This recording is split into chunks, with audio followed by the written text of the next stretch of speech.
If not, that's cool too. There are other forms of ukemi we should talk about too, and other forms of reactivity. If we come into this same scenario, and then we say, okay, now your job as uke from here is to try to haul off and hit me with the other hand however you can. Good. Well, that's fun. Let's do that again. Yeah. So, and he's being nice. He's just coming slow, but he can really try to hit me. It's fine. Yeah. If I can convince uke to become very reactive in terms of reattack, so, and it happens a lot. Let's see, I'm doing a release on this side, and we come over here, and I say, now try to elbow me with everything you got. And he, bam, he tries to hit me with that elbow. That's right. He tries to jerk that in there and nail me in the jaw from this kind of position here. Let's just show him the elbow in the jaw. Bam, this part, yeah. If I can convince uke that his job is to do a series of highly energized, highly committed attacks, then I'm going to get a whole different sort of affect. I'm going to get a level of commitment out of him that ranges towards the overcommitted side and has some deleterious effects on my actions as Tori and my training protocols as Tori, because actually when I take him to a position like this and inform him that his job is to nail me in the head with his elbow, then that relieves me of a lot of responsibility. All I have to do to execute then is just take a half step back and put my hand up. Don't even have to push through him anymore. He basically throws himself with the violence of his secondary reactions. If we take him out and I say, okay, you take a punch. You punch at me, boom, and he gets here, and I say, now pull your hand back real fast and punch me again. Well, I don't have to move. I can stand still and just follow that back. And he jumps in the air for me. That's wonderful. I get to feel like, monster god of Aikido, because his own pulling action and preparing to hit me with the other hand is what sinks him into this hole over here. But I can wind up mistraining Tori with this overreactive uke because I don't have to really account for the body dynamics very much. I don't have to be very responsible for our centers of gravity going through space in the lines and the times that I'm interested in them going. And so that sense of overreactivity can feed into a false sense of security.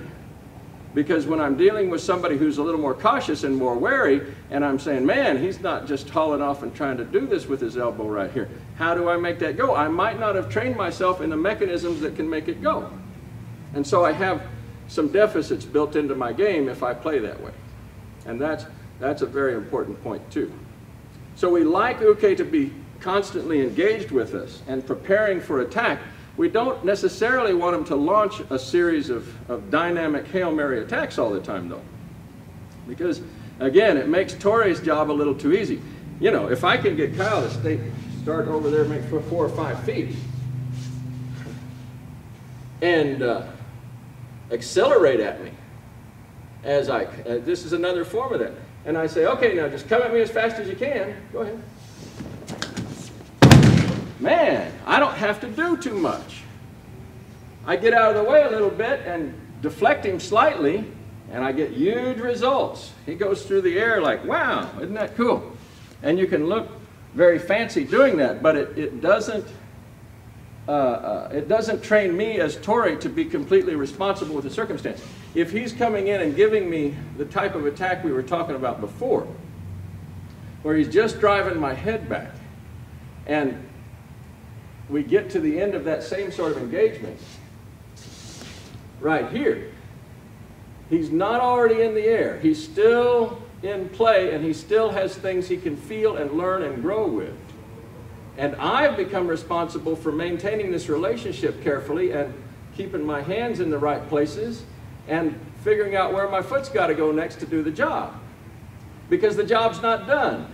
When he came fast and hard and furious, the job was already done at this point. I can walk off and forget about it. In this sort of engagement right here, the job's not done yet. And there's still things I could do to screw it up. and there's things he could do to try to recover. And that's exactly what we're going to ask him to try to do. His job in that broken state, in that state of disequilibrium, in that state of off balance, that we prefer in our training paradigm is not necessarily to immediately reattack with some violent chaos, but rather to just come from the distorted postural state and get back into a solid postural state so that he can continue to try to attack again. So what are we asking him to do? We're asking him to go into the off balance in its natural completion of that energy, to feel it completely, and then to recover it in the natural place. And if Torei doesn't do his job, if I don't do my half of the equation well, at that particular moment, he'll get away. And he'll be ready to do more damage to me. We're going to repeat the scenario. Same thing, he comes in, I do the same business. And right here, what's his job? His job is to get back into posture and get where he can do things to me. Go ahead. Boom, right here. Beautiful. I didn't react, I didn't do anything with that, and he's in a place where now he's coming right up my middle. So now I'll go ahead and complete my end of the engagement, my part of the contract as we play this thing out. He comes in, he does his part of the job, I do my part of the job, he does his part of the job, and there we go. It required me to stay in contact and to deliver correct pressure to his shoulder for another half step. The throw goes. When we take it and we try to shear it off with this ultimate speed coming at us, that last half is meaningless. Doesn't even need to be there. You can blow it off. And that is why we train in the particular way we train, at the particular speeds we train, with the particular intensities we train, and with the intentions that we train.